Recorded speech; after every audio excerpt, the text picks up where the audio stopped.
Hi friends, చూడండి, ఇది 2-3 చెట్లు కాదు, ఇదంతా ఒకే చెట్టు. చూడండి, కొట్టడానికి దీనికి ఒక రోజంతా పట్టింటుంది కనీసం. ఇలాంటి చెట్లు కనుమరుగైపోతున్నాయి. కనుమరుగైపోతున్న చెట్లలో చింత చెట్టు ఒకటి.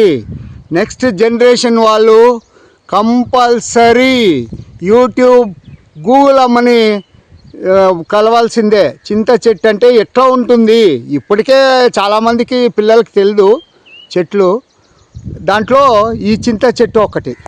చూడండి, ఇలాంటి చెట్లను నరికేయడం, అనుమతులు లేకుండా నరకడం, వీరికి అసలు కోర్టు వారు మరణశిక్ష వేసినా కూడా తక్కువే అని నాకు అనిపిస్తుంది ఒక పర్యావరణవేత్తగా. చూడండి, ఇది పర్వతం లాగా ఉంది. చూడండి, ఇది ఎక్కడో కాదు, మన చౌలూరు దగ్గర. చూడండి, ఈ మాటలు చూడండి, ఆ సైజు చూడండి, ఒక్కసారి చూడండి.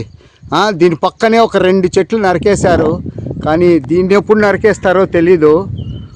చూడండి, ఎంత సుమారుగా ఒక 10 టన్నుల పైన అవుతుంది ఈ చెట్టు. వాళ్ళేమే ఒక రోజులో తినేస్తారు, సాయంకాలం కంతా కేల్కతం, దుకాన్ బంద్. ఇలాంటి చెట్లను రక్షించుకోవడం మన నెక్స్ట్ జనరేషన్కు కనీసం చెట్లను చూపేయాల్సి వస్తుంది. కాబట్టి చెట్లను నరకకుండా చెట్లను పెడుతూ, చింత చెట్లు కూడా చాలా పెట్టడానికి ట్రై చేయాలి మనము. కనుమరుగైపోతున్న చెట్లలో ఈ చింత చెట్టు కూడా ఒకటి. జై హింద్.